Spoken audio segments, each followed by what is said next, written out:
What are some simple yet powerful things that people can do immediately, anybody, to become a better speaker?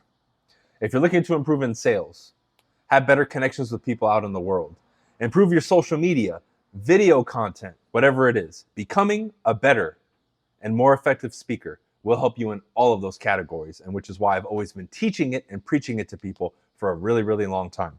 The first thing you need to do immediately, and I do my own version of this in my coaching program, is join Toastmasters. Toastmasters is a public speaking forum that has chapters all over the US and I think worldwide at this point. And you can go once a week and you guys will work on public speaking. That's the first thing you can do. Super affordable, super easy. I do my own version of it every Sunday. If you're interested in that, then we can chat and I can help you more with that, right? That's the first thing. Now, let's get into some technical stuff, all right?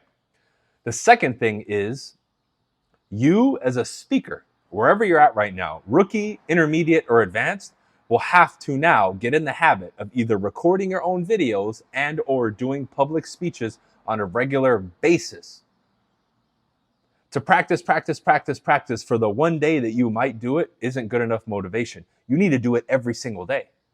So like in my private community, people post videos all the time in addition to doing the Toastmasters that we do every Sunday to encourage this improvement. Because if you know every day you're going to record, every week you're going to get in front of, a group of 5 people, 10 people, 20 people, or whatever it is, hey, I'm going to have to get better. I have to perform every single day. It's not a speech a month, it's a speech every single day.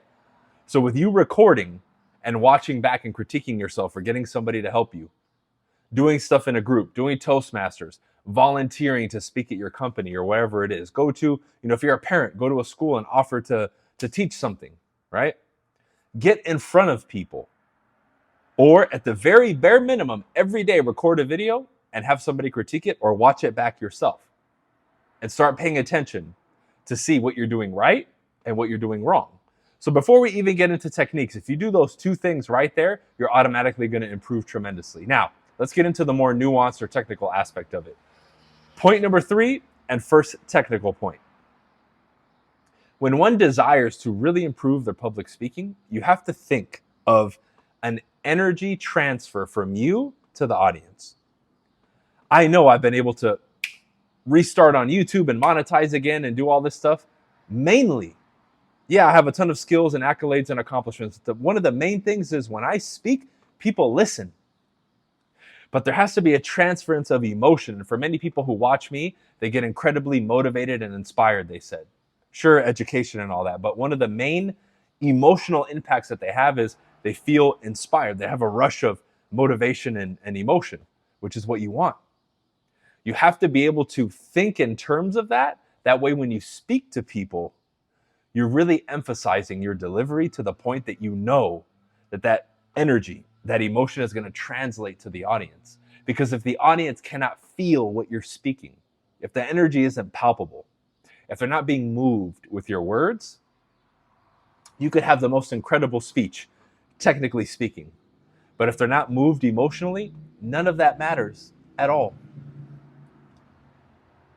How many times have you guys seen people and they'll interview them after a presidential speech or something like that? Like Obama was a great example of that. Good speaker.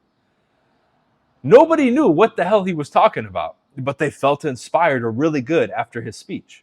That's the power of that energy transfer, of transferring that emotional state that you're looking to portray, right?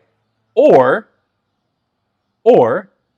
a particular emotion that you want to hit in people. If you can effectively do that, then the nuts and bolts, the material of the speech becomes secondary and is not as important. Now, ultimately, you want both. You want to have the ability to move people with your words, have great substance in your speech. Sorry about that, guys. Have great substance in your speech. However, you also want to be able to move people emotionally. And typically, people fall into one or the other. They don't have both of those dominated, and that's a problem, right? That becomes a big problem. Because if there's substance and emotion, you're a great speaker. If you only have emotion and no substance, you're pretty good, right? You're motivational, they'll say, right? You can move people a little bit. But if you have all substance and no energy, then you're boring, which is why most of us didn't like school. Most of our teachers were boring because they knew the material, but they couldn't deliver it in a way that was impactful or exciting for us. And that's the key, okay? Number two, and this is one that I really believe that takes some time to develop. However, when you master this or become pretty good at it, your ability to speak skyrockets. Whether you do a formal speech, internet content, anything else, regular conversations, if you can leave people wanting more, man, like the cliffhanger at the end of a video or at the end of an episode, leaving a conversation, right? Like, let's say I interact with people. I tend to do this because I enjoy doing it for the effect that it creates. When the conversation is at a high point, I'll leave or say I gotta go, just to leave that impact on them and leave them wanting more. Think about that for a formal speech or when you're going to give a dialogue to somebody. You hype them up or you have them on the edge of their seats and then boom, you eject. You can do that. Oh man, your effectiveness as a speaker 10x's. Now, the way that you set that up technically is a few ways, but really, again, I'm assuming that everybody watching this video is more entry level. If you're a little bit more advanced, let me know. And then maybe I can do some material for those of you who are a little bit more intermediate or potentially a little bit more advanced when it comes to public speaking, right? But if you're newer, think of like a roller coaster, right? Hopefully you guys can't hear the fucking gardener. Of course, he comes out of nowhere at like 5 p.m. when I'm filming this fucking video, right? Think of a roller coaster, up and down, right? Like a big hill, like a graph, right? Like that. You want to leave people either going up or right at the top. Typically, the climax of the story we'll think is that center point, and then it'll drop off at the end. But if you want to create this impact with people, you want to leave while it's still going up or at the top. That's how you leave people wanting more, because they're in a heightened emotional state or they were waiting for something big, and either right when it was dropped or right before, you exit or you end the speech. Now, that is a skill and an art form. However, developing that makes you so much more effective. Because when you can put people like a puppet on strings in regards to moving them emotionally, you've acquired a skill that very few people on this planet have. Most people nowadays rely on video editing to do that. It's the jump cuts and the zoom ins and the changing of the volume and the music, and all that stuff is cool because it's great for marketing. However, as a speaker, can you do what I do here, where you just come on and speak and hold people's attention?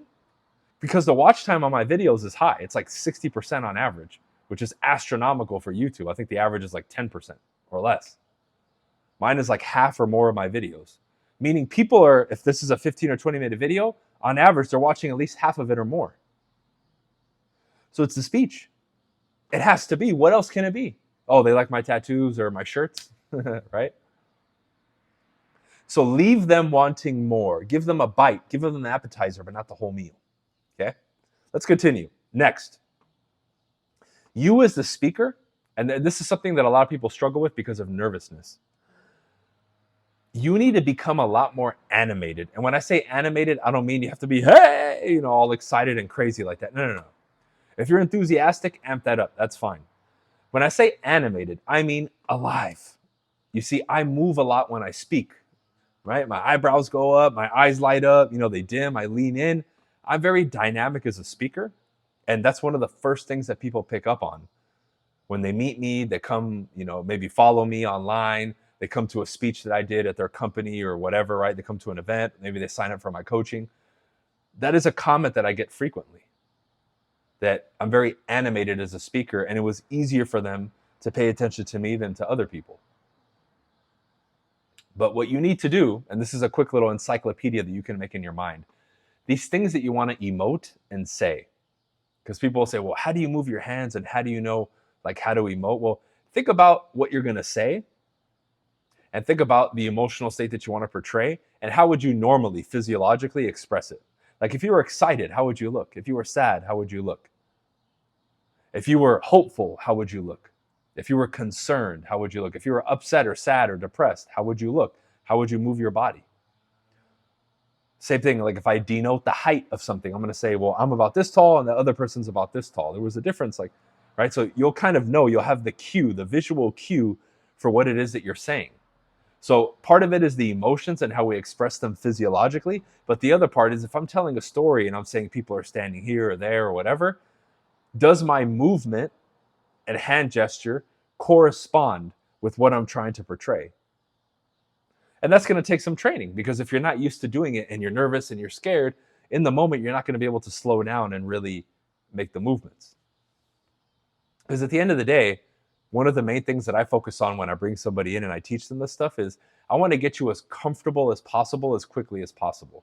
Because if I can get you comfortable speaking in front of the camera or in front of an audience and everything slows down, now you'll be able to use a lot more of your conscious mind, and the next thing will be easier for you to think about and grasp and do. Because when it slows down and you can really think and use your mind at the full capacity, it becomes easier. What people don't realize is when you're nervous or all uptight, and anxious or whatever emotion you're feeling, it starts to shut off your conscious capacity, meaning your conscious mind starts to dwindle a little bit in its capacity and its ability to access thoughts and things. So if that's diminished 20, 50, 60%, no wonder it's going to be difficult for you to, to get your stuff out in a way that's impactful in the way that you want it to go out, right?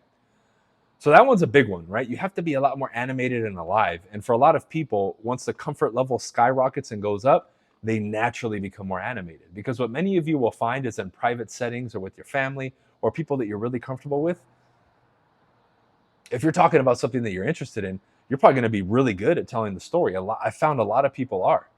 When I started studying social dynamics and getting into the dating world back in the day, and playing around with it for a little bit, a lot of people I met that were like nervous wrecks, these guys in front of girls, when we were just in a group talking or at a restaurant, oh man, they were gestures. And I'm like, you see, dude, you're comfortable here.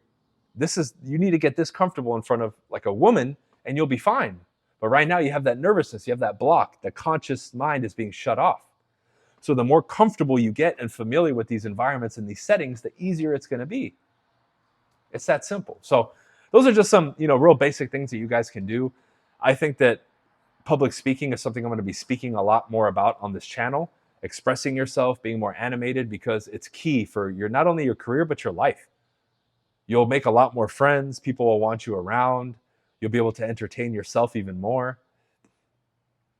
And really, it'll give you opportunities to grow a business or do something online too. Because if you could speak, like I know I could completely reinvent myself, disappear and come back, but I know I can speak a certain way on camera. I'm going to be able to grow my following. I'm going to be able to build a brand.